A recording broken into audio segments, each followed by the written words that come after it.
Some stories leave us with unforgettable images. Edgar Allan Poe could do the same in just a handful of verses. Welcome back, dear listener. Tonight's presentation is a little different. Rather than a single tale, we've chosen 3 of Edgar Allan Poe's most haunting poems: The Bells, The Conqueror Worm, and Dreamland. Now, I know what you may be thinking. Poetry isn't for everyone. But stay with me. These poems are remarkably short, yet they pack an extraordinary punch. There are only a few lines on the page, but somehow they set the imagination racing. Instead of describing every detail, Poe leaves room for your own mind to fill in the shadows. And I think that's why I've always found these poems even more chilling than many of his famous stories. Long after the final line, the images they conjure have a habit of staying with you. So dim those lights once again, folks. Settle into your favorite armchair and let us spend a little time in the company of Edgar Allan Poe.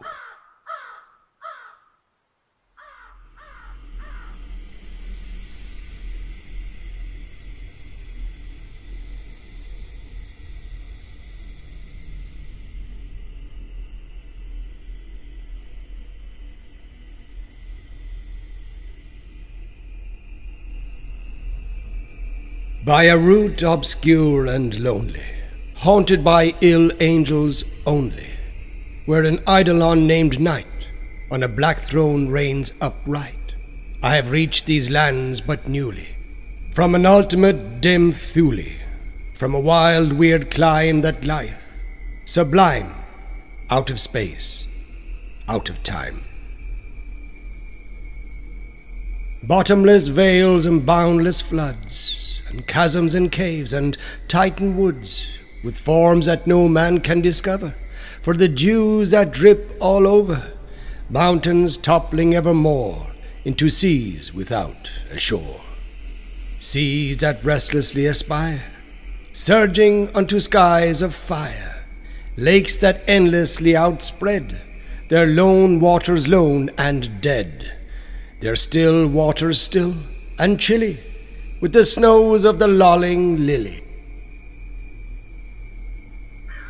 are the lakes that thus outspread, their lone waters lone and dead, their sad waters sad and chilly, with the snows of the lolling lily, by the mountains near the river, murmuring lowly, murmuring ever, by the grey woods, by the swamp, where the toad and the newt encamp, by the dismal tarns and pools, where dwell the ghouls.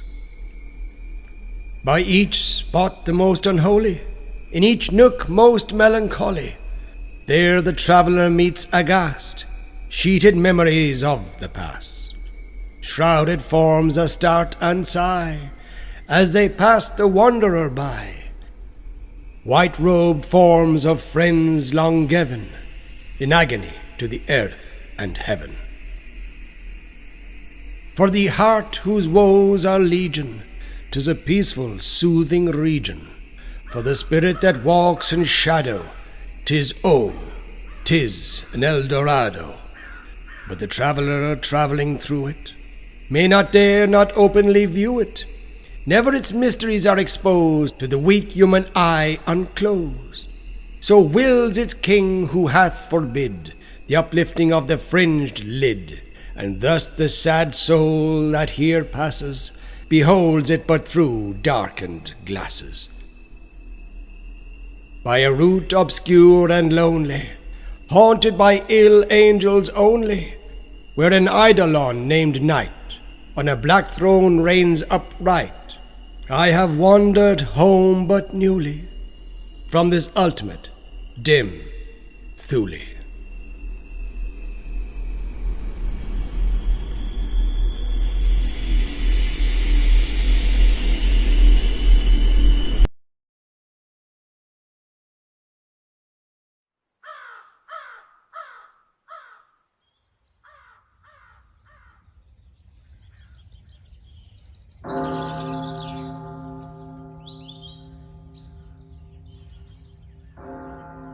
Hear the sledges with the bells, silver bells. What a world of merriment their melody foretells. How they tinkle, tinkle, tinkle, in the icy air of night. While the stars that oversprinkle all the heavens seem to twinkle with a crystalline delight, keeping time,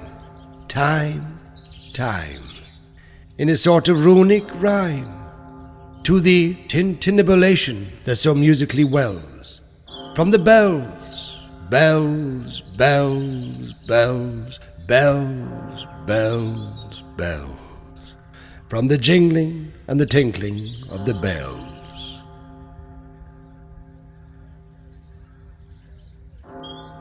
Hear the mellow wedding bells, golden bells. What a world of happiness their harmony foretells. Through the balmy air of night, how they ring out their delight. From the molten golden notes, and all in tune, what a liquid ditty floats to the turtle dove that listens while she gloats on the moon. Oh, from out the sounding cells, what a gush of euphony voluminously wells. How it swells, how it dwells on the future, how it tells of the rapture that impels to the swinging and the ringing of the bells. Bells, bells of the bells, bells, bells, bells. To the swinging and the ringing of the bells, bells, bells, of the bells. Bells, bells, bells, bells, bells, bells, to the rhyming and the chiming of the bells.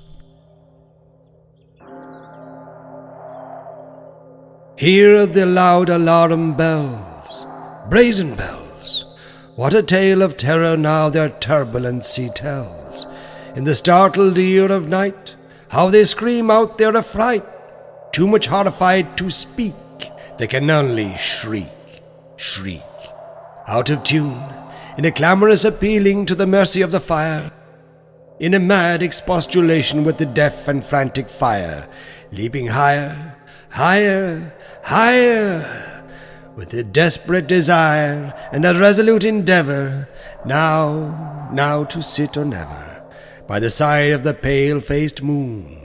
Oh, the bells, bells, bells, what a tale their terror tells of despair, how they clang and crash and roar, what a horror they outpour on the bosom of the palpitating air, yet the ear it fully knows, by the twanging and the clanging, how the danger ebbs and flows, yet the ear distinctly tells, in the jangling and the wrangling, how the danger sinks and swells, by the sinking or the swelling in the anger of the bells, of the bells, of the bells, bells, bells, bells, bells, bells, bells, in the clamour and the clangor of the bells.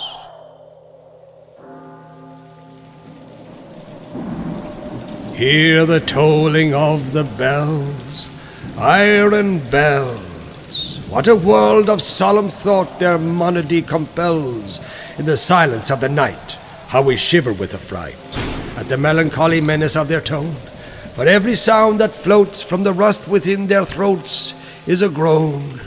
And the people, the people, they that dwell up in the steeple, all alone, and who tolling, tolling, tolling, in that muffled monotone, feel a glory in so rolling on the human heart a stone.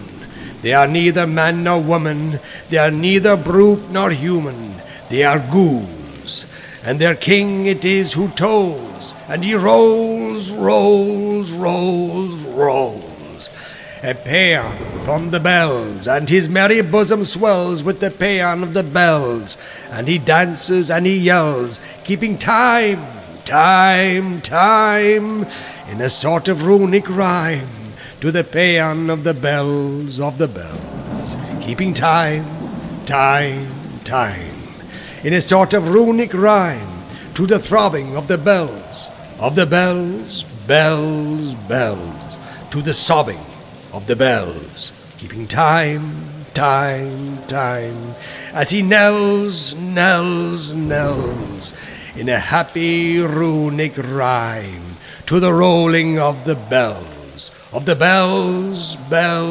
bells, to the tolling of the bells, bells, bells, bells, bells, bells, bells, bells, to the moaning and the groaning of the bells.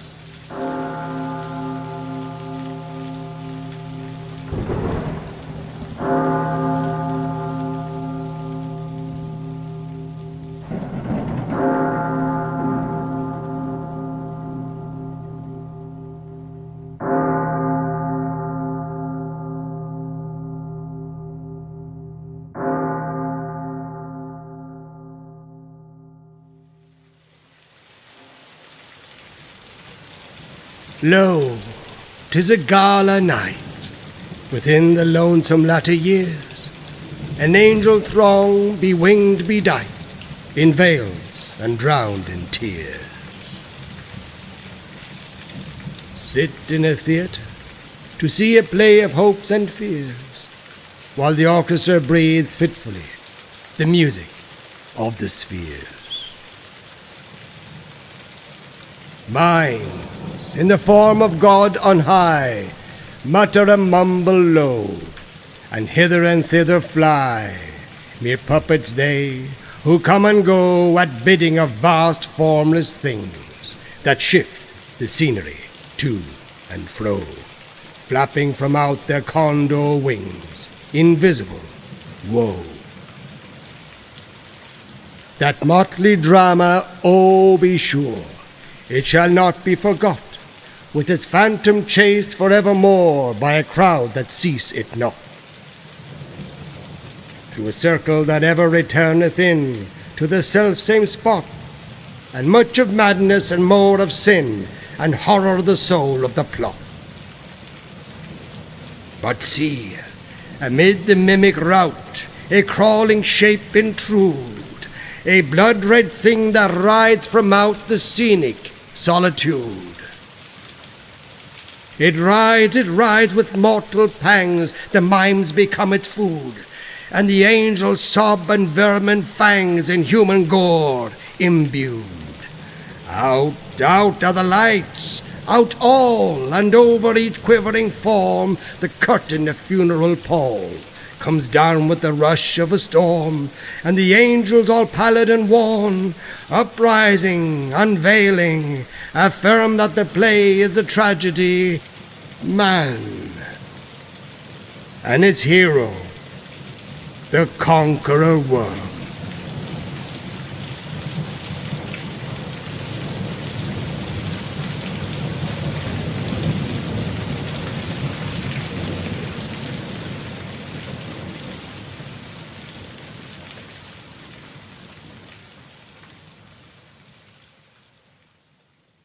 That concludes tonight's special presentation of 3 poems by Edgar Allan Poe. I hope you've enjoyed this brief journey through the bells, the Conqueror Worm, and Dreamland, all chilling in their own right. It's often said that less is more, and I think Poe's poetry proves the point.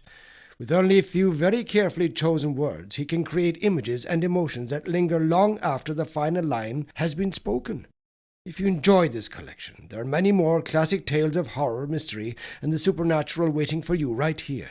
So I hope you'll join me again real soon. Until then, thank you for listening. And don't forget, the imagination is our greatest storyteller. Good night.